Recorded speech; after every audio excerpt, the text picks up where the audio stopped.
কে করবে নির্বাচন? কাকে আমি বিশ্বাস করব?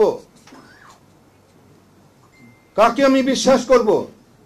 এই 54 বছরে যাদেরকে আমি বিশ্বাস করে 32 বছর ধরে একটা আন্দোলন করে আমি যা সমাপ্তি করতে পারি নাই, কাকে বিশ্বাস করব আমি?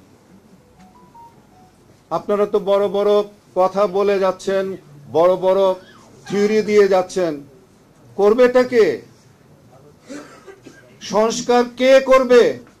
সংস্কার কার মধ্যে আসা দরকার ছিল?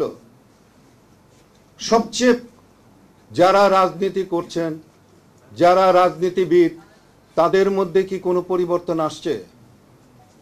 তো তারাই তো ইলেকশন করবে। নতুন পার্টি যারা হচ্ছে, তাদের মধ্যে কি আমি কোনো পরিবর্তন আমি দেখেছি? আমি তো দেখিনি কোনো পরিবর্তন, আমি দেখছি না। কিন্তু বলুন, এই যে লাও সেই কদু, তারাও তো শুনছি এরকম ভাবে চাঁদাবাজি হচ্ছে, অমুক হচ্ছে, তমুক হচ্ছে। রোজগারের ব্যবস্থা যে সিস্টেমে ছিল সেই সিস্টেমে চলতেছে। তা আমাদের এই চাওয়া, এই পাওয়া আমাদের কিভাবে হবে?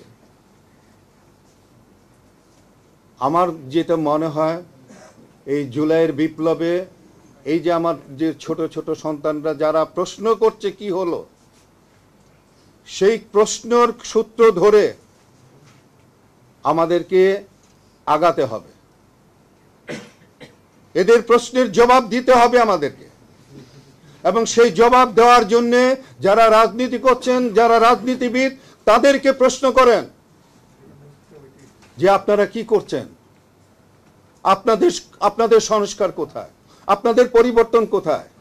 আপনাদের পরিবর্তন যদি না হয়, তাহলে আমার এই যে জাতি, আমার এই যে ছোট ছোট বাচ্চারা যাদের প্রশ্ন, তাদের প্রশ্নই থেকে যাবে। তো আমি সময় আসলে নাই, আমি আরো বলার ইচ্ছা ছিল, কিন্তু আমি আর বলতে চাই না। আমি শুধু এটুকুই বলতে চাই যে রাজনীতিবিদরা তাদের সুস্থ মস্তিষ্কের উদয় হোক, যারা রাজনীতি করবেন মানুষের জন্য, যারা করবেন, আমাদের বাচ্চাদের প্রশ্নের উত্তর যারা দেবেন, তারা রাজনীতি করুন। সেই মন মানসিকতা তাদের তৈরি করুন, না হলে কোনো কিছুতে হবে না। তারপরে আমি বলবো